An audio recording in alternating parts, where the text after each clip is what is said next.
Bismillahirrahmanirrahim. Today we are going to discuss about the transmutation by alpha particles. Transmutation को हमने बहुत detail में discuss किया है। हमने कहा कि ट्रांसम्यूटेशन में हम क्या करते हैं, एक अनस्टेबल रेडियो एक्टिव न्यूक्लियाई को स्टेबल रेडियो एक्टिव न्यूक्लियाई में कन्वर्ट कर देते हैं। जो हमारे पास न्यूक्लियाई रिएक्टेंट साइड पे होती है उससे बिल्कुल डिफरेंट न्यूक्लियाई हमें प्रोडक्ट साइड पे मिलती है। इसके अलावा हमने ट्रांसम्यूटेशन की टाइप्स को भी डिस्कस किया, जिसमें हमारे पास नेचुरल ट्रांसम्यूटेशन थी, आर्टिफिशियल ट्रांसम्यूटेशन थी। फिर हमने नेचुरल ट्रांसम्यूटेशन की टाइप्स को डिस्कस किया और अब हम आर्टिफिशियल ट्रांसम्यूटेशन की टाइप्स को डिस्कस कर रहे हैं। तो सबसे पहले जो आर्टिफिशियल ट्रांसम्यूटेशन की एक टाइप रह गई है वो हमारे पास है ट्रांसम्यूटेशन बाय अल्फा पार्टिकल्स। आज हम ट्रांसम्यूटेशन बाय अल्फा पार्टिकल्स को डिस्कस करेंगे। ट्रांसम्यूटेशन बाय अल्फा पार्टिकल्स को डिस्कस करने से पहले हमें पता होना चाहिए कि अल्फा पार्टिकल्स होते क्या हैं। The alpha particle is a helium nucleus He2 4। अब जो अल्फा पार्टिकल्स की रिप्रेजेंटेशन होती है उसमें ये होता है कि अल्फा पार्टिकल्स के पास 2 प्रोटॉन होने चाहिए और 2 न्यूट्रॉन। तो जो हमारे पास हीलियम का न्यूक्लियस होता है उसके अंदर भी 2 प्रोटॉन होते हैं, 2 ही न्यूट्रॉन होते हैं। तो हम कह देते हैं कि जो हीलियम का न्यूक्लियस है वो हमारे पास क्या है, वो अल्फा पार्टिकल है। The alpha particle is a helium nucleus He2 4। अब यहाँ पे 2 किसके लिए, एटॉमिक नंबर। एटॉमिक नंबर में सिर्फ प्रोटॉन्स होते हैं और 4 स्टैंड फॉर मास नंबर, और इसमें 2 प्रोटॉन है और 2 ही न्यूट्रॉन होंगे। तो ये हमारे पास क्या है, ये हमारे पास अल्फा पार्टिकल के रिप्रेजेंटेशन है। It first time used by Rutherford in 1991 for the transmutation of nitrogen nucleus. सबसे पहले अल्फा पार्टिकल्स को रदरफोर्ड ने 1991 में इस्तेमाल किया। ठीक है, 1991 में रदरफोर्ड ने इसको इस्तेमाल करवाया नाइट्रोजन के न्यूक्लियस की ट्रांसम्यूटेशन करवाने के लिए, उसमें चेंज लाने के लिए। The alpha particle must have sufficient energy for the transmutation to overcome Coulomb barrier. अब इस बात का क्या मतलब, चूँकि अल्फा पार्टिकल्स के अंदर 2 प्रोटॉन होते हैं, 2 ही न्यूट्रॉन होते हैं। हमें पता है कि जो न्यूट्रॉन होते हैं वो तो चार्जलेस होते हैं, जबकि प्रोटॉन पे पॉजिटिव चार्ज होता है। तो हम ये कह सकते हैं जो हमारे पास हीलियम अल्फा पार्टिकल हैं या हीलियम है उसके न्यूक्लियस पे पॉजिटिव चार्ज है। वैसे तो सब हमने जनरल रिप्रेजेंटेशन जब डिस्कस की थी तो हमने ये भी एटम के स्ट्रक्चर में देखा कि जो हमारे पास न्यूक्लियस होता है उस पर पॉजिटिव चार्ज होता है, जबकि atom as a whole neutral होता है। तो जितने भी हमारे पास न्यूक्लियस है सब पे पॉजिटिव चार्ज ही होता है। और दूसरी साइड पे जो हमारे पास टारगेट न्यूक्लियस है उसके अंदर भी प्रोटॉन और न्यूट्रॉन होंगे, और जो न्यूट्रॉन है वो तो चार्जलेस हैं, लेकिन वहाँ पे भी प्रोटॉन मौजूद हैं, उन पे भी पॉजिटिव चार्ज है। तो इसका मतलब जो टारगेट न्यूक्लियस है और जो हमारे पास प्रोजेक्टाइल है दोनों के पास कौन से चार्ज हैं, पॉजिटिव चार्ज हैं। तो जब इन दोनों के दरमियान रिपल्शन की फोर्स होगी, टारगेट और प्रोजेक्टाइल इन दोनों के दरमियान रिपल्शन फोर्स होगी, तो इसलिए रिपल्शन फोर्स की वजह से वो क्या होगा, जो अल्फा पार्टिकल होगा उसको टारगेट न्यूक्लियस पे बम्बार्ड करवाना थोड़ा टफ हो जाएगा। ठीक है, तो हम क्या करते हैं, जो अल्फा पार्टिकल्स होते हैं उनकी हम काइनेटिक एनर्जी को बढ़ा देते हैं। काइनेटिक एनर्जी बढ़ाएंगे तो हमें वो अल्फा पार्टिकल स्पीड अप हो जाएंगे, तो इसलिए हम इजीली उसको फॉल करवा सकते हैं टारगेट न्यूक्लियस के ऊपर, ताकि अब जो हमारे पास अल्फा पार्टिकल्स हैं उनके पास इतनी एनर्जी होनी चाहिए, इतनी ज़्यादा उसको एनर्जी प्रोवाइड करेंगे कि जो रिपल्शन की फोर्स है वो उसके ऊपर हावी हो जाए। ठीक है, तो इसलिए हम अल्फा पार्टिकल्स को स्पीड अप करवाएंगे। अब जब अल्फा पार्टिकल्स की स्पीड की बात आती है तो इसके 2 तरीके हो सकते हैं कि जो क्लाउड चैम्बर है जिसमें रिएक्शन हो रहा है या तो उसका टेम्परेचर हाई कर दिया जाए, ठीक है, उससे भी हमारे पास अल्फा पार्टिकल स्पीड अप हो जाएंगी। दूसरा ये कि जो हमारे पास एक्सेलरेटर होते हैं, जो हम डिफरेंट टाइप के एक्सेलरेटर यूज़ करते हैं उसके अंदर अल्फा पार्टिकल्स की स्पीड को हम हाई कर सकते हैं, उसके काइनेटिक एनर्जी को बढ़ा सकते हैं। तो हम क्या करते हैं, वहाँ पे एक्सेलरेटर के अंदर पोटेंशियल डिफरेंस के ज़रिए अल्फा पार्टिकल्स की काइनेटिक एनर्जी बढ़ा देते हैं, और काइनेटिक एनर्जी बढ़ाएंगे तो जाहिर सी बात है अल्फा पार्टिकल की स्पीड भी ज़्यादा हो जाएगी। तो इसलिए अगर हम ज़्यादा एनर्जी का अल्फा पार्टिकल इस्तेमाल करते हैं तो ये जो रिपल्शन की फोर्स होगी, जो यहाँ पे कूलम बैरियर कह रहे हैं, ये उस पर हावी हो जाएगी। हमें पता है जो कूलम फोर्स होती है वो 2 चार्जेस के दरमियान अट्रैक्शन या रिपल्शन की फोर्स होती है। तो इसलिए रिपल्शन के फोर्स पे ओवरकम करने के लिए, उस कूलम बैरियर पे ओवरकम करने के लिए हमने जो अल्फा पार्टिकल इस्तेमाल करना है उसकी एनर्जी बहुत ज़्यादा रखनी है। नेक्स्ट हमारे पास एक्सपेरिमेंट है जो रदरफोर्ड ने करवाया।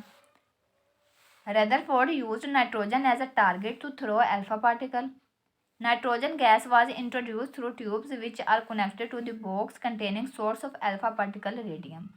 अब रदरफोर्ड ने क्या किया कि उसने नाइट्रोजन के ऊपर अल्फा पार्टिकल्स को बम्बार्ड करवाया। और वो किस तरह से, उसने एक बॉक्स लिया, उस बॉक्स को एक स्टैंड के ऊपर रखा और उस बॉक्स के अंदर जो रेडियम को रखा, ठीक है, रेडियम को न्यूक्लियस को रखा। अब रेडियम क्या होता है, हमें पता है जो रेडियम है it is a natural source of alpha particles. ठीक है, जो रेडियम है ये नेचुरली अपने अंदर से अल्फा पार्टिकल्स को इमिट करता रहता है। तो इसका मतलब अगर हमने रेडियम का न्यूक्लियस उस बॉक्स के अंदर रखा है तो वहाँ पे क्या इमिट हो रहे हैं, अल्फा पार्टिकल्स। उस बॉक्स के अंदर क्या है हमारे पास, अल्फा पार्टिकल्स। फिर हम सेकंड ये काम करते हैं कि उस बॉक्स में ट्यूब्स के ज़रिए, ठीक है, ट्यूब्स के ज़रिए नाइट्रोजन गैस को दाखिल करना स्टार्ट करते हैं। अब बॉक्स के अंदर नाइट्रोजन गैस भी फिल हो चुकी है और वहाँ पे अल्फा पार्टिकल्स पहले ही मौजूद थे। तो जब अल्फा पार्टिकल और नाइट्रोजन गैस आपस में इंटरेक्ट करेंगे तो वहाँ से कुछ पार्टिकल्स इमिट करेंगे, ठीक है, वो पार्टिकल्स वहाँ से इमिट होंगे।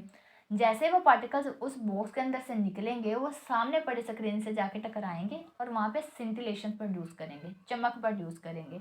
और फिर हमारा काम ये होगा वो जो चमक प्रोड्यूस करवा रहे हैं उसको डिटेक्ट करवाएंगे कि ये हमारे पास कौन से पार्टिकल्स हैं, ठीक है। Through the interaction of alpha particles and nitrogen gas a particle is generated which produce scintillation, जिसने क्या किया, चमक पैदा की on the screen placed before, जो प्लेस्ड, जो स्क्रीन उसके सामने पड़ी हुई थी, बॉक्स के सामने स्क्रीन पड़ी हुई थी, वहाँ पे उस पार्टिकल्स ने क्या किया, चमक पैदा की, सेंटिलेशन प्रोड्यूस की। Scintillations were identified as proton through electric and magnetic field. और फिर उन सेंटिलेशंस को इलेक्ट्रिक और मैग्नेटिक फील्ड अप्लाई करके डिटेक्ट किया गया। हम दोनों तरह से ही उसको फाइंड कर सकते हैं। अब इलेक्ट्रिक फील्ड अप्लाई करके कैसे पता करवा सकते हैं, हमें पता है कि जो इलेक्ट्रिक फील्ड और मैग्नेटिक फील्ड होते हैं उनके अंदर चार्ज पार्टिकल डिफ्लेक्ट होते हैं, ठीक है, वो चार्ज पार्टिकल्स को क्या करवा देते हैं, डिफ्लेक्ट करवाते हैं। दोनों फील्ड हमारे पास चार्ज पार्टिकल को डिफ्लेक्ट करवाते हैं। जो इलेक्ट्रिक फील्ड होता है उसकी एक साइड पर नेट पॉजिटिव चार्ज होता है, दूसरी साइड पर नेगेटिव चार्ज होता है। अब जैसे कोई चार्ज पार्टिकल इलेक्ट्रिक फील्ड के अंदर एंटर हुआ है, अगर तो वो नेगेटिव साइड की तरफ अट्रैक्ट हो रहा है तो इसका मतलब वो प्रोटॉन है। जाहिर सी बात है ना, अगर प्रोटॉन पे पॉजिटिव चार्ज होता है और वही प्रोटॉन जो होगा वही नेगेटिव साइड की तरफ अट्रैक्ट होगा। तो इसी तरह हम डिटेक्ट करवा सकते हैं इलेक्ट्रिक फील्ड के अंदर कि जो आया ये पार्टिकल हमारे पास प्रोटॉन है या न्यूट्रॉन है, ठीक है, उसकी डिफ्लेक्शन शो करवा देगी। अगर वो चार्ज पार्टिकल नेगेटिव साइड पर अट्रैक्ट हो रहा है तो इसका मतलब वो प्रोटॉन है, और अगर वो चार्ज पार्टिकल पॉजिटिव साइड की तरफ अट्रैक्ट हो रहा है तो हम क्या देते हैं, ये इलेक्ट्रॉन है, क्योंकि इलेक्ट्रॉन पे नेगेटिव चार्ज होता है तो जाहिर सी बात है अपने ऑपोजिट चार्ज की तरफ खुद को अट्रैक्ट करवाएगा। सेकंड ये कि मैग्नेटिक फील्ड के अंदर भी हम चार्ज को डिटेक्ट कर सकते हैं। मैग्नेटिक फील्ड भी चार्ज को क्या करता है, चार्ज पार्टिकल को डिफ्लेक्ट करवाता है। अब मैग्नेटिक फील्ड में क्या होगा, जैसे भी कोई चार्ज एंटर होगा या तो वो अपवर्ड डिफ्लेक्ट होगा या डाउनवर्ड या लेफ्ट या राइट, ठीक है, उसकी डिफ्लेक्शन उसके पास से हमें पता चलेगा कि ये पार्टिकल हमारे पास कौन सा है। तो उसके लिए हम इस्तेमाल करते हैं राइट हैंड रूल को।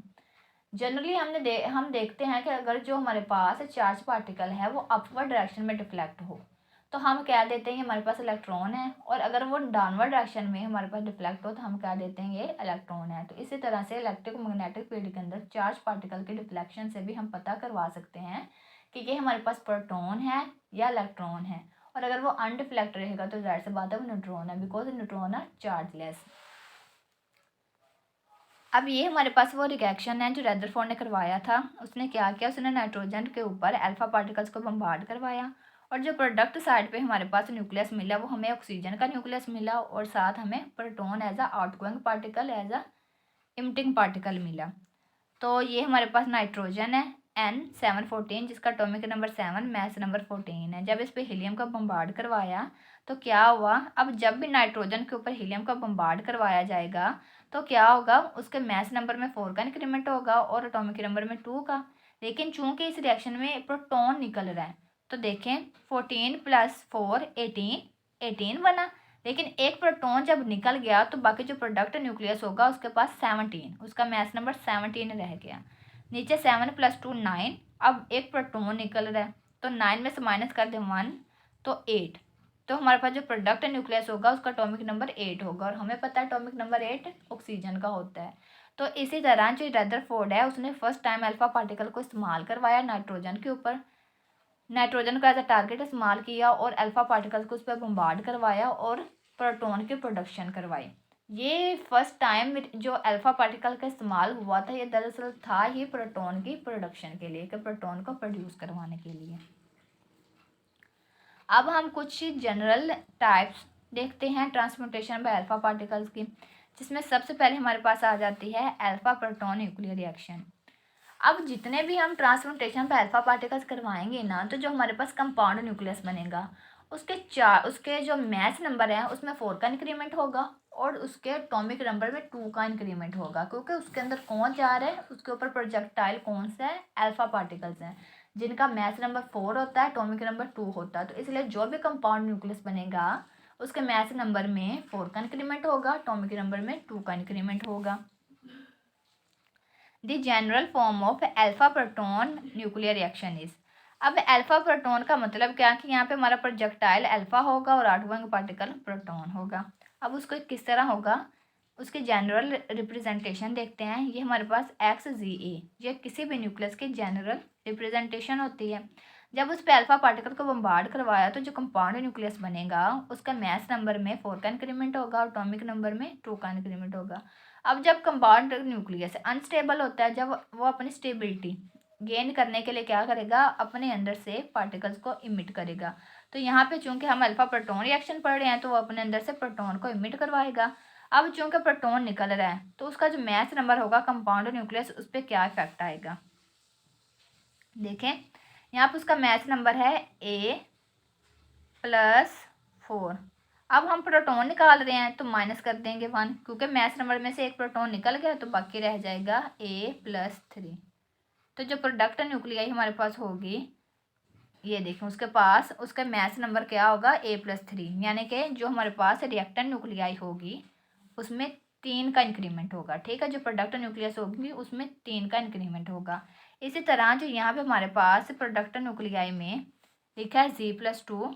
अब चूंकि प्रोटॉन निकल रहा है तो प्रोटॉन में तो कमी आनी है, तो एक प्रोटॉन निकलेगा तो उसका एटॉमिक नंबर में भी एक ही कमी आ जाएगी, तो ये Z+1। यही चीज़ हमने यहाँ पे देखी। इसी तरह से हम इस जनरल रिप्रेजेंटेशन को देखते हुए बाकी एग्जाम्पल डिस्कस करते हैं। सबसे पहले हमारे पास बोरोन है। ठीक है, ये हमारे पास बोरोन का न्यूक्लियस है B510, जिसका एटॉमिक नंबर 5 होता है। अब जैसे उस पर हीलियम पार्टिकल को बम्बार्ड करवाएंगे, उसके मैस नंबर में 4 का इंक्रीमेंट हो जाएगा जो कंपाउंड न्यूक्लियस होगा, और एटॉमिक नंबर में 2 का इंक्रीमेंट हो जाएगा। अब जब कंपाउंड न्यूक्लियस ब्रेकअप होगा तो वो अपने अंदर से एक प्रोटॉन को निकालेगा। अब प्रोटॉन निकालेगा तो जाहिर सी बात है एटॉमिक नंबर में भी एक ही कमी आ जाएगी, क्योंकि एटॉमिक नंबर में सिर्फ प्रोटॉन होते हैं। 7-1 = 6 और यहाँ पे 14-1 = 13, और हमें पता है एटॉमिक नंबर 6 कार्बन का होता है। तो जो प्रोडक्ट न्यूक्लियाई हमें मिली वो कार्बन मिलेगी, और जो आउटगोइंग पार्टिकल होगा वो हमारे पास प्रोटॉन होगा। सेकंड एग्जाम्पल में हमने सोडियम लेना है, जिसका एटॉमिक नंबर 11 और मैस नंबर 23 होता है। जैसे ही हम अल्फा पार्टिकल बम्बार्ड करवाएंगे, मैस नंबर में 4 का इंक्रीमेंट होगा तो वो 27 हो जाएगा, और एटॉमिक नंबर में 2 का इंक्रीमेंट हुआ तो वो 13 हो गया। तो 13 एटॉमिक नंबर किसका होता है, एल्यूमिनियम का होता है। अब जब ये कंपाउंड न्यूक्लियस ब्रेकअप होगा तो अपने अंदर से प्रोटॉन को इमिट करेगा। जैसे प्रोटॉन को इमिट करेगा उसका एटॉमिक नंबर में एक ही कमी है, 13 - 1 = 12। तो हमें पता है 12 एटॉमिक नंबर मैग्नीशियम का होता है, तो इससे हमें ये पता चल गया जो प्रोडक्ट न्यूक्लियाई है वो मैग्नीशियम होगी। और जबकि प्रोटॉन निकल रहा है तो मैस नंबर में एक की कमी आएगी, तो 27 - 1 = 26 है। तो ये हमारे पास अल्फा प्रोटॉन न्यूक्लियर रिएक्शन थे। नेक्स्ट हमारे पास एग्जाम्पल है अल्फा न्यूट्रॉन न्यूक्लियर रिएक्शन। अब इसमें क्या होगा, इसमें प्रोजेक्टाइल हमारा अल्फा होगा जबकि आउटगोइंग पार्टिकल न्यूट्रॉन होगा। The general form of alpha neutron nuclear reaction is XZA। इस पर हम जब अल्फा पार्टिकल बम्बार्ड करवाएंगे तो मैस नंबर में 4 का इंक्रीमेंट कंपाउंड न्यूक्लियस के, और एटॉमिक नंबर में 2 का इंक्रीमेंट हो जाएगा। और जब ये ब्रेकअप होगा तो प्रोडक्ट साइड पे हमें क्या मिलेगा, प्रोडक्ट साइड पे nuclei as a particle emit हो जाएगा। तो चूंकि न्यूट्रॉन निकल रहा है तो एटॉमिक नंबर पे तो कोई फर्क नहीं ना आएगा, क्योंकि एटॉमिक नंबर में सिर्फ प्रोटॉन की तादाद की बात होती है। तो एटॉमिक नंबर सेम ही रहेगा, यहाँ पे भी Z+2, यहाँ पे भी Z+2। अब ऊपर से क्या होगा, A+4 माइनस कर दे 1, क्योंकि एक न्यूट्रॉन निकल गया है, तो बाकी रह जाएगा A+3 प्रोडक्ट है न्यूक्लियाई के पास। अब इसी जनरल फॉर्म को देखते हुए हम उसकी एग्जाम्पल को डिस्कस करते हैं। सबसे पहले एग्जाम्पल है नाइट्रोजन, जिसपे अल्फा पार्टिकल्स को हम बम्बार्ड करवाएंगे। तो इस केस में क्या हुआ, ये इस केस में हमारे पास फ्लोरीन बना। ठीक है, फ्लोरीन F918। अब ये कंपाउंड न्यूक्लियस जब ब्रेक होगा तो ये अपने अंदर से क्या करेगा, नाइट्रोजन को अपने अंदर से न्यूट्रॉन को निकालेगा। अब न्यूट्रॉन को निकाला तो उसके मास नंबर में सिर्फ एक ही कमी आएगी, जबकि एटॉमिक नंबर में कोई चेंज नहीं आएगा।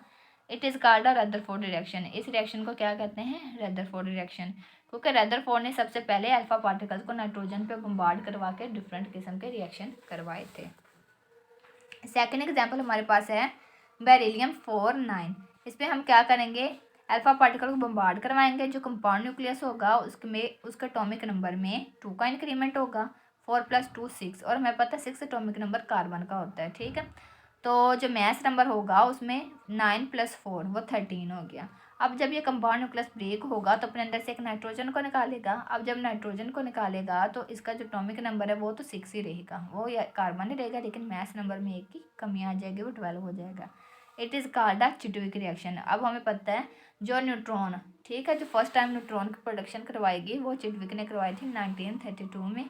तो इसलिए इस रिएक्शन को, ये वाला जो रिएक्शन करवाया गया ये चिडविक ने करवाया था रिएक्शन, और जबकि ये जो ऊपर वाला रिएक्शन था ये रदरफोर्ड ने करवाया था। नेक्स्ट हमारे पास है अल्फा गैमा न्यूक्लियर रिएक्शन। अब इसमें ये अल्फा जो लिखा है ये हमारे पास क्या है, ये हमारे पास अल्फा पार्टिकल्स हैं, और साथ में जो आउटगोइंग पार्टिकल है, जो आउटगोइंग रेडिएशन कह लें, वो हमारे पास गैमा रेडिएशन होंगी। अब जब भी हम अल्फा पार्टिकल्स को बम्बार्ड करवाते हैं टारगेट न्यूक्लियस पे, तो लाजमी नहीं होता कि वहाँ से सिर्फ प्रोटॉन या न्यूट्रॉन ही इमिट करें। बास टाइम ये होता है जो अल्फा पार्टिकल होता है जो प्रोडक्ट न्यूक्लियस, जो टारगेट न्यूक्लियस होता है उसको पूरी तरह अपने अंदर ऑब्जॉर्व कर लेता है। जो टारगेट न्यूक्लियस होगा वो क्या करेगा, अल्फा पार्टिकल पूरे को अपने अंदर से ऑब्जर्व कर लेगा और अनस्टेबल हो जाएगा। लेकिन जब वो अनस्टेबल से अपने स्टेबल फॉर्म में आने की कोशिश करेगा तो वो अपने अंदर से न्यूट्रॉन या प्रोटॉन को नहीं निकालेगा, बल्कि अपने अंदर से क्या करेगा, एक्स्ट्रा अमाउंट ऑफ एनर्जी को निकालेगा। इसको गैमा रेज कहेंगे। तो जो अल्फा गैमा रिएक्शन होता है इसको हम कैप्चर रिएक्शन भी कहते हैं। कैप्चर रिएक्शन क्यों कहते हैं कि पूरे अल्फा पार्टिकल को अपने अंदर ऑब्जर्व कर लेता है, प्रोटॉन और न्यूट्रॉन दोनों को अपने अंदर ऑब्जर्व कर लेता है, और इमिट कुछ भी नहीं करता, ना प्रोटॉन ना न्यूट्रॉन, लेकिन रेडिएशन इमिट करता है, ठीक है। अपनी स्टेबिलिटी गेन करने के लिए क्या करता है, वो जो उसकी एक्स्ट्रा अमाउंट ऑफ एनर्जी होती है वो उसको गैमा रेज के फॉर्म में इमिट कर देता है।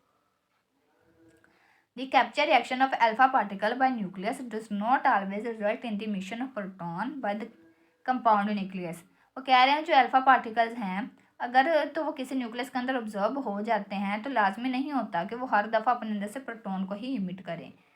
तो आगे उसकी एग्जांपल है when beryllium is bombard by the alpha particle one of the product of the reaction in gamma rays, ठीक है। तो उसका जो प्रोडक्ट होगी वो हमें गैमा रेज मिलेगी, उसके अंदर से ना प्रोटॉन इमिट होगा ना न्यूट्रॉन होगा। तो इस किस्म के रिएक्शन को हम कैप्चर रिएक्शन भी कहते हैं। यहाँ पे जो हमारे पास टारगेट है वो बेरिलियम में 49। जब उस पर अल्फा पार्टिकल को बम्बार्ड करवाया तो मास नंबर में 4 का इंक्रीमेंट हुआ, वो 12 हो गया, जबकि एटॉमिक नंबर में 2 का इंक्रीमेंट हुआ, वो 6 हो गया, और 6 एटॉमिक नंबर होता है कार्बन का। अब ये जो हमारे पास ये जो कंपाउंड न्यूक्लियस बना है इसने पूरे अल्फा पार्टिकल को अपने अंदर ऑब्जर्व कर लिया है। तो ये इसकी कौन सी कंडीशन है, ये कंपाउंड न्यूक्लियस, और कंपाउंड न्यूक्लियस अनस्टेबल होता है। तो जब ये अपनी स्टेबिलिटी गेन करने के लिए खुद को ब्रेकअप करेगा तो अपने अंदर से सिर्फ वो एक्स्ट्रा अमाउंट ऑफ एनर्जी को निकालेगा, ठीक है, क्योंकि यहाँ पे जो हम अल्फा पार्टिकल बम्बार्ड करवा रहे हैं उसकी एनर्जी बहुत ज़्यादा होती है। तो ये जब अल्फा पार्टिकल्स को कैप्चर कर लेते हैं तो इसके पास एक्स्ट्रा अमाउंट ऑफ जो एनर्जी आती है जिसकी वजह से अनस्टेबल हो रहा होता है वो उसको गैमा रेज के फॉर्म में इमिट कर देगा, लेकिन किसी भी प्रोटॉन या न्यूट्रॉन को अपने अंदर नहीं निकलने देगा। तो इसलिए जो प्रोडक्ट साइड पे हमारे पास फिर न्यूक्लियस आएगा वो कार्बन का ही आएगा, सेम न्यूक्लियस, लेकिन ये उसकी अनस्टेबल फॉर्म में, ये उसकी स्टेबल फॉर्म है, और साथ वो अपने अंदर से गैमा रेज को इमिट करेगा। तो ये हमारे पास कुछ टाइप्स थी ट्रांसम्यूटेशन बाय अल्फा पार्टिकल्स की।